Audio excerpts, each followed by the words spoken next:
Okay, what I want to talk about now is a very important concept with regards to human physiology, and that is homeostasis. Homeostasis is the process that maintains adequate levels or conditions of specific very important variables in the body.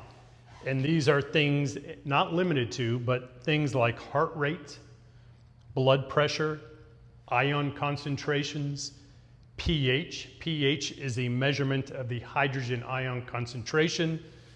So I just said ion concentration, so pH, or I should say hydrogen ion, is an ion, and that's somewhat obvious because I just called it the hydrogen ion. We also refer to it as a proton, and we'll talk more specifically about hydrogen as we move forward. But maintaining body pH, that is to say maintaining proper concentrations of the hydrogen ion in the body, is super duper important with regards to human physiology. Maintaining body temperature, glucose levels, this is just a short list of homeostatic variables that our body needs to regulate and keep within specific ranges.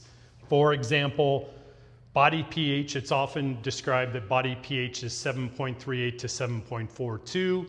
I know we haven't talked about pH yet, but there is a scale from 0 to 14 that we'll talk about. And often it's described body pH needing to be roughly around 7.4, but a specific range, 7.38 to 7.42. I want to be very clear. The term, as we see up here, is not homeostasis. Homo means same. Stasis means state. We don't want the body, or we don't need the body to remain in the same state constantly day in and day out. That is to say, we don't need body pH to remain at 7.42 all the time. It can fluctuate within an acceptable range. And if we're talking about body pH, that range or acceptable range is 7.38 to 7.42. There's an acceptable range for heart rate that's roughly 60 to 80 beats per minute. Some folks, clinicians may say it's 60 to 100 beats per minute. I am not going to argue with them. I will suggest it's more like 60 to 80. 100 sounds somewhat high to me, but I do know that people vary dramatically, and there's probably people maybe watching this video that always have an elevated heart rate, and that is their baseline. But there is a range of heart rate that is acceptable. There's a range of blood pressures. We often hear the term or the numbers 120 over 80. 120 represents the systolic number, that is to say when the heart is contracting or when the ventricle, specifically the left ventricle, is contracting. And 80 is when it is in the state of diastole or relaxation. And we measure those numbers in millimeters of mercury. And we'll get into those in more detail. But you're not going to die if your blood pressure is not 120 over 80. There's an acceptable range of blood pressure. There's an acceptable range of glucose levels. The acceptable range for glucose levels are approximately 75 to 95 milligrams per deciliter. That is a range. Body temperature, once again, oftentimes we hear the number 98.6 degrees Fahrenheit, which is equivalent to 37 degrees Celsius. I think we all know we are not going to get sick, we are not going to die if our body temperature is 98.8 degrees Fahrenheit or 98.5 degrees Fahrenheit. So there is an acceptable range, and that is my point in suggesting the term is not homeostasis. The term is homeostasis. Homeo means similar. So this means similar state rather than same state. And I think the best description of homeostasis, or best term to describe what it is a dynamic equilibrium. Dynamism or dynamic is suggesting some flexibility, some change, some movement, some fluidity. And stasis, once again, means state. So a dynamic equilibrium, or let me back up there, equilibrium is suggesting balance. but it's more like a teeter-totter going up and down within an acceptable range. That is homeostasis. Now, when our body gets out of homeostasis, that's when we get sick, we don't feel well, we get ill, and then the worst case scenario is when we die because our body is out of homeostasis. How is homeostasis regulated? Well, to be clear, a lot of our body systems are aimed at maintaining homeostasis. When those body systems aren't working anymore, then our body is out of homeostasis. The process that maintains homeostasis is negative feedback. To be very, very clear, there is nothing bad or wrong with negative feedback. I know we often hear the word negative, and that's not necessarily a good term to hear in a lot of aspects of our lives, but negative feedback is what maintains homeostasis. And as we move forward with this lecture, we're going to talk about something known as positive feedback. Positive feedback is super important in the body, but positive feedback does not maintain homeostasis. Okay, so like I said, negative feedback is the process that maintains homeostasis. So let's take a look at a couple examples of this. So if we look at glucose concentrations in the body should be within a range of 75 to 95 milligrams per deciliter. Once again, it doesn't need to be at 85 milligrams per deciliter all the time. This is the acceptable range. If the glucose levels get outside of that acceptable range, something needs to happen to return it back to the acceptable range. For example, if glucose concentrations decrease, say to 60 milligrams per deciliter, that is below the acceptable range. We've dipped down below 75. So negative feedback is going to bring that back up to this acceptable range. To be very clear, when I say negative feedback is going to increase glucose levels, I am not suggesting that it's going to increase it dramatically. It's just going to increase it enough to bring it back up to the acceptable range. And because these two arrows are going opposite directions, that's why we call it negative feedback. Negative feedback reverses the direction the homeostatic variable is going and brings it back to the acceptable range. The other example is when glucose levels are elevated and they're higher than the acceptable range. So in this case, we have 135 milligrams per deciliter, and that is elevated blood glucose levels. Negative feedback is going to decrease blood glucose levels. And once again, that is negative feedback because these arrows are going in opposite directions. Elevated blood glucose levels out of the acceptable range. What will the body do? And to be clear, when we talk about glucose levels, we're really talking about glucose concentration in the blood plasma. Should remain around 75 to 95 milligrams per deciliter. If we have elevated blood glucose levels, what is going to decrease blood glucose levels? Absolutely, insulin. If the pancreas releases insulin when there's elevated blood glucose levels, insulin is going to be released, be distributed throughout the body, and bind to those insulin-dependent cells like muscle cells, liver cells, and fat cells, open up the glucose channels via that exocytosis process that we talked about previously, and facilitate glucose uptake. Glucose uptake is the movement of glucose from the blood into body cells. So glucose uptake, despite the word uptake, glucose uptake is actually going to lower or diminish the glucose levels in the blood. And the negative feedback process that's going to maintain homeostasis of glucose, the negative feedback will bring it back down to the acceptable range. So negative feedback, or we refer to negative feedback when the original stimulus, and in both cases I have the original stimulus in red, and when I say stimulus, that's when the homeostatic variable is out of its acceptable range. It's negative feedback when the body's response goes the opposite direction, when the body's response returns that homeostatic variable back to its acceptable range. We can look at body temperature. If we have elevated body temperature higher than the acceptable range, our body is going to do something to bring it back down. So if our body temperature is increasing and increasing and increasing, our body will start to sweat, which will cool our body down and bring that temperature back down to the acceptable range. The corollary of that, if we're let me say if our body temperature is really cold, it's lower than the acceptable range, our body's response is going to start shivering to increase our body temperature.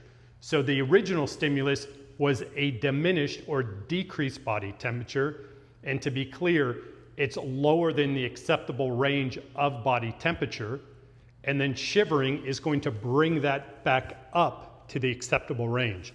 Because those arrows, or my fingers in this case, are going in opposite directions. Okay, I lied. We're not going to talk about positive feedback right now. We will talk about it in a bit, but I realize I need to talk more about negative feedback.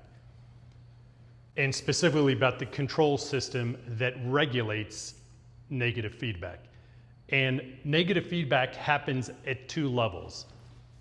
It can happen at the systemic level, that is to say, system-wide. When I say systemic, I'm talking body-wide. All systems of the body, or nearly all systems in the body, are involved in regulating whatever we're referring to when we say systemically. So there's a control system systemically that facilitates negative feedback in our body. But there's also local control systems that deal with negative feedback in a limited area of the body.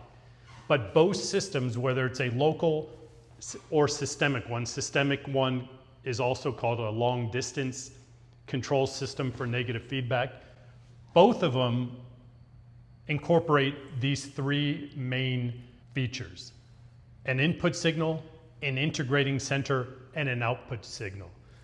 The input signal is merely some sort of signal going to a processing center, which we refer to as the integrating center. Some sort of signal is sent to the integrating center indicating that something is off. Some homeostatic variable is out of the acceptable range.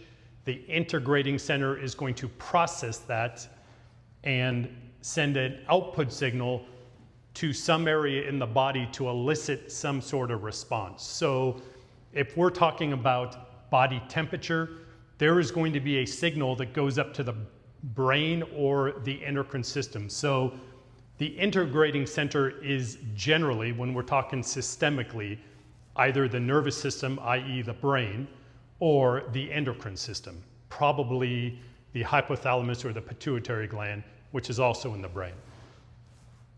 But it could be a number of other endocrine glands throughout the body, depending on what that homeostatic variable is. So there is a signal going to the processing center or integrating center, determining what needs to happen to rectify the situation, and then an output signal. So once again, if we're talking about elevated blood glucose levels, the signal is going to go to the pancreas saying, hey, release insulin to diminish glucose levels in the blood.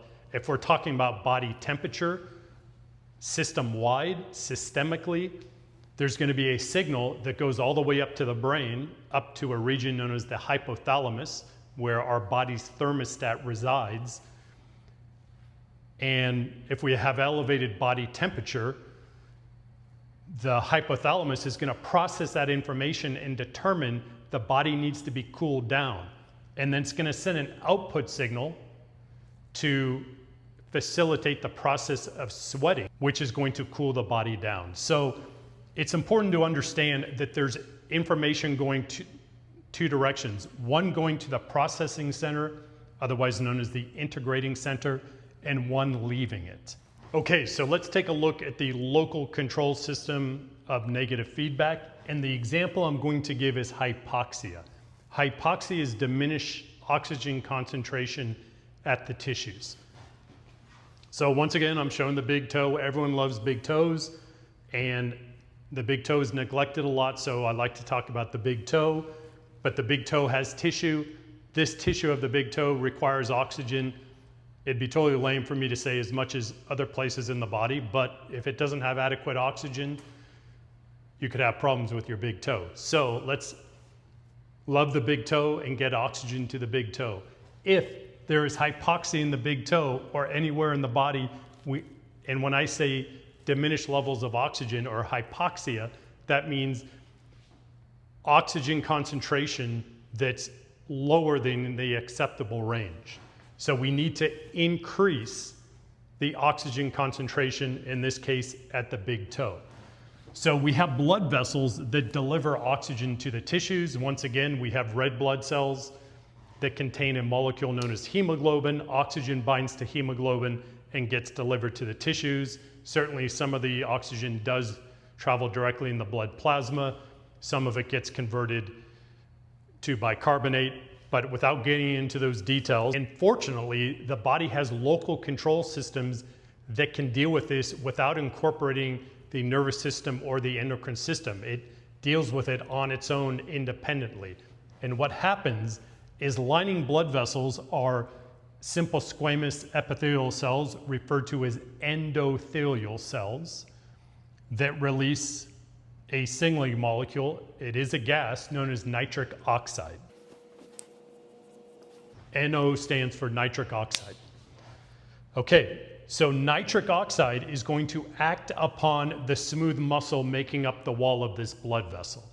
So to be clear, lining the inside of the blood vessel, so the inside of the blood vessel right here, or let's say right where I'm putting this dot right here, these couple dots, that is the lumen of the blood vessel, and that's where the blood plasma flows through.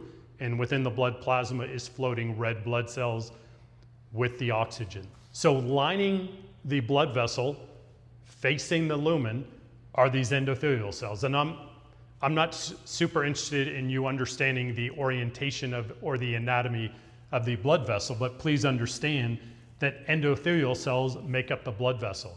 On the wall of the blood vessel is smooth muscle, and the smooth muscle regulates the size or lumen of the blood vessel.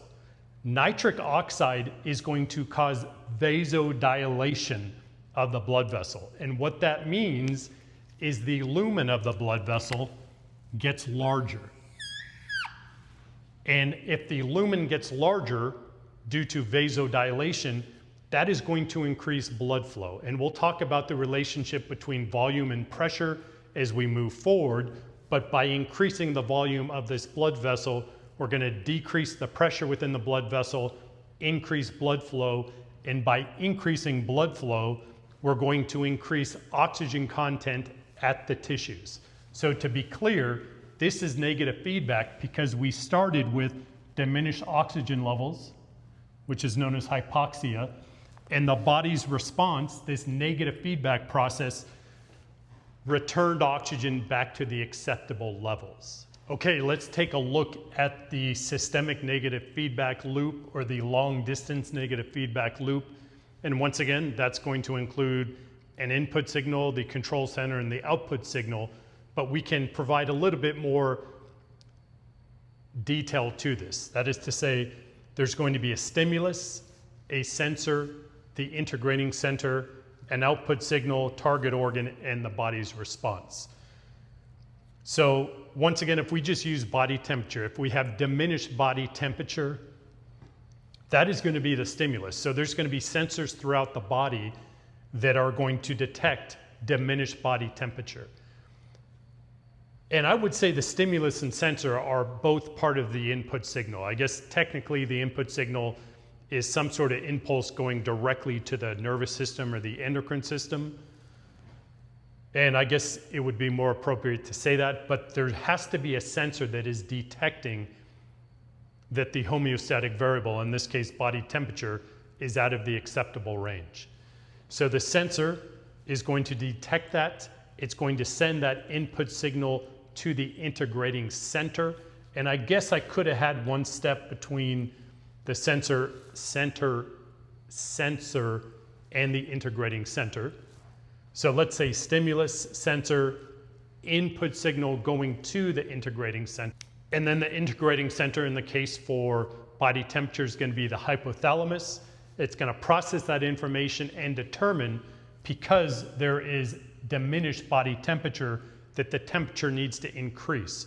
So an output signal is going to be sent to a target organ, and the target organ is going to be the muscles, and the response, the shivering of the muscles, is going to increase body temperature. So once again, these arrows are going in opposite direction, and that makes this negative feedback.